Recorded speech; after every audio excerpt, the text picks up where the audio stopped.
Did you know that the city of Rome was supposedly founded by two brothers who were raised by a she-wolf? This captivating tale of Romulus and Remus is well known and deeply entrenched in the mythology of ancient Rome. Born to a royal mother and the god Mars, these twin brothers were abandoned on the banks of the Tiber River, only to be discovered and nurtured by a she-wolf. As they grew older, they decided to build a city, but a bitter dispute over its location led Romulus to kill Remus. Thus, Rome was born, named after its first king, Romulus. However, the actual founding of Rome is shrouded in mystery. The story of Romulus and Remus, while intriguing, is likely a legend. In the absence of definitive historical records, various theories have emerged. Some suggest that Rome was established between the 9th and 8th century BC by groups of Latin and Sabine settlers. Others propose that it was founded by the Etruscans, a civilization known for its impressive engineering and architectural feats. Despite these differing theories, one thing remains certain: Rome wasn't built in a day. It took centuries of growth, conflict, and evolution for this small settlement to transform into the grandeur of Rome we know today. Its beginnings may have been humble, but Rome's destiny was anything but. The city would go on to wield immense power, influencing the course of history and shaping the world we live in. The enchanting tale of Romulus and Remus, the archaeological evidence of early settlements, and the myriad theories about Rome's founding weave a complex and fascinating tapestry of history. They underscore the allure of Rome, a city born from myth and mystery, destined for greatness.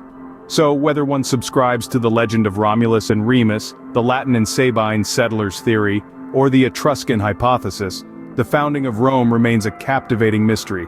With such a mythical beginning, it's no wonder that Rome went on to become one of the most powerful and influential empires in history.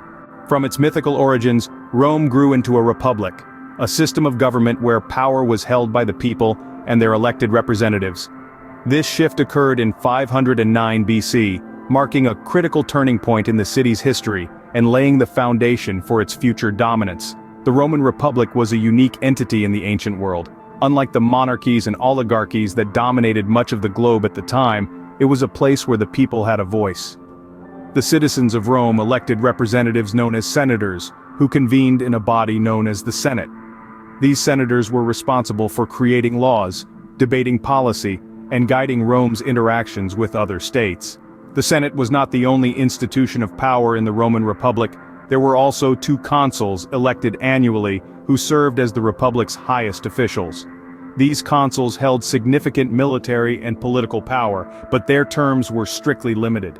This system of checks and balances prevented any one individual from accumulating too much power and ensured that the Republic remained in the hands of the people. Another critical aspect of the Roman Republic was its legal system. Rome was a place of law and order, with a complex set of laws and regulations that governed everything from commerce to marriage. The 12 Tables, the Republic's earliest attempt at a code of law, were a testament to the Romans' belief in justice and fairness. These laws were publicly displayed, so every citizen could see and understand them. This transparency was a stark contrast to many other ancient societies where laws were often secretive and only known to the ruling classes. The Roman Republic was not just a period of political innovation, it was also a time of social and cultural transformation. Rome became a melting pot of cultures, with influences from Greece, Egypt, and beyond shaping its art, architecture, and literature. This blending of cultures, combined with the Republic's political stability, allowed Rome to flourish and grow in power. The Roman Republic laid the groundwork for the rise of the Roman Empire, a period of unrivaled power and influence. Imagine a single city expanding its control across the Mediterranean, reaching as far as Britain in the north and Egypt in the south. Now let's delve into the story of how a republic became an empire. The transition from the Roman Republic to the Roman Empire was a complex process, filled with political machinations and military conquests. At the heart of this transition was a figure who needs no introduction: Julius Caesar. Caesar was a military genius, a charismatic leader, and an ambitious politician. He played a pivotal role in the downfall of the Roman Republic. Using his military successes to gain popularity and power, Caesar maneuvered himself into a position of absolute authority. However, his reign was cut short by his infamous assassination in the Ides of March. But the death of Caesar didn't halt the rise of the empire. Instead, it paved the way for his adopted heir Octavian to take control. Octavian, later known as Augustus, became the first emperor of Rome in 27 BC. With his reign, the Roman Republic officially transitioned into the Roman Empire. Augustus was a shrewd and capable leader. He implemented reforms that stabilized the empire, expanded its borders, and ushered in a period of relative peace known as the Pax Romana, or Roman peace. It was during this time that Rome truly flourished, becoming a beacon of economic prosperity and architectural grandeur. Yet, beneath the surface, the empire was a hotbed of political intrigue. Power struggles were common, and the gap between the rich and the poor widened with each passing year. Social disparity was a significant issue, with the wealthy elite enjoying luxuries that the majority could only dream of. The Roman Empire was a beacon of economic prosperity and architectural grandeur, but it was also a hotbed of political intrigue and social disparity. As we delve deeper into the life in ancient Rome, we'll uncover more about the everyday lives of its citizens, the challenges they faced, and the legacy they left behind. Imagine bustling marketplaces, grand amphitheaters, and public baths. The daily life in ancient Rome was full of color and contrast. Let's dive into the daily rhythm of an average Roman citizen. The day would typically begin with a small meal called the ientaculum, which usually consisted of bread, cheese, and sometimes olives. The main meal of the day, the cena, was enjoyed in the late afternoon or early evening. This meal was a social event, often shared with family and friends, and could include various courses of meat, fish, vegetables, and fruits, paired with wine. Now let's explore the sphere of entertainment. The Romans were known for their love of spectacle. The grand amphitheaters like the Colosseum hosted gladiatorial battles, animal hunts, and even naval battles for the public's amusement. Chariot races were also incredibly popular, drawing large crowds to the Circus Maximus. Theater was another significant aspect of Roman entertainment, with plays ranging from tragedies to comedies performed in open-air theaters. Social activities in ancient Rome were not limited to entertainment. Public baths, known as thermae, were a crucial part of Roman society. These were not only places for bathing, but also for socializing, conducting business, and even exercising in the attached gymnasiums. A visit to the baths was a daily routine for most Romans, regardless of their social standing. The marketplace, or forum, was another hub of daily life.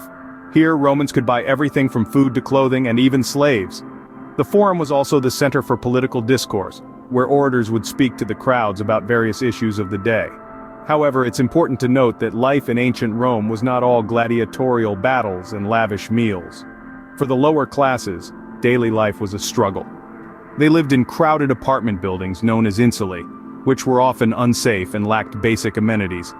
Their diet was simpler, consisting mainly of grains, with meat and wine being a luxury. Despite the grandeur of Rome, life was not always easy, especially for the lower classes. All great things must come to an end, and so it was for the Roman Empire. A colossal entity that had once stretched from the sandy dunes of Africa to the blustery hills of Scotland, the Roman Empire began to crumble under its own weight.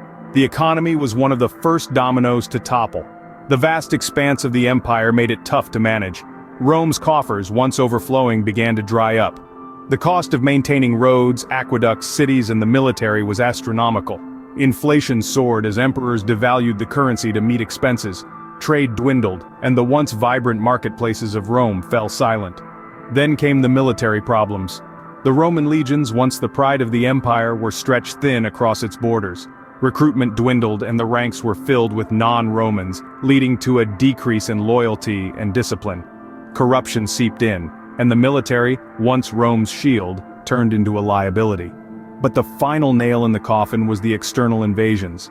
The Huns, the Goths, and the Vandals, among others, began to chip away at the borders of the empire. Rome, with its weakened military and faltering economy, could not withstand the onslaught. In the year 476, Odoacer, the leader of the Germanic tribes, deposed the last Roman emperor, Romulus Augustulus, marking the end of the Western Roman Empire.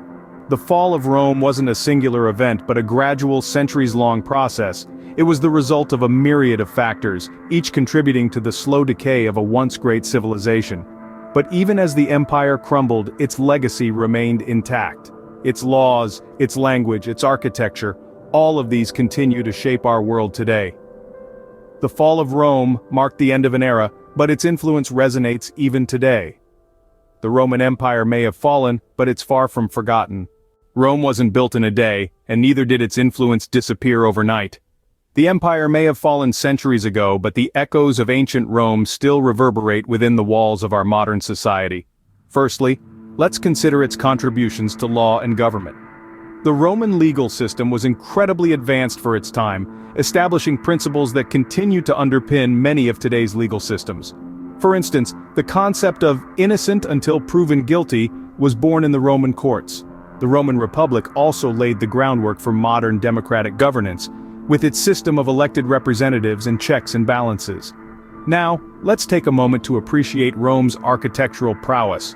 The Romans were master builders, pioneering the use of concrete and the arch, which allowed them to construct grand structures like the Colosseum and the Pantheon. These architectural marvels have not only stood the test of time but have also influenced countless structures and styles in the centuries since. But Rome's legacy isn't just etched in stone, it's also woven into the fabric of our language. Latin, the language of the Romans, is the root of the Romance languages, and has also influenced English. Many scientific, legal, and religious terms in English are derived from Latin. Plus, a number of our modern alphabets trace their origins back to the Roman alphabet. And let's not forget the Roman impact on the arts, literature, and philosophy. Great Roman thinkers like Cicero, Virgil, and Seneca have left an indelible mark on world thought, influencing generations of scholars, writers, and artists. So you see, the legacy of ancient Rome is all around us. It's in the laws that govern us, the buildings that house us, the words we speak, and the ideas that inspire us. From its mythical founding to its dramatic fall, the story of Rome is a testament to the enduring power of human ambition, innovation, and resilience.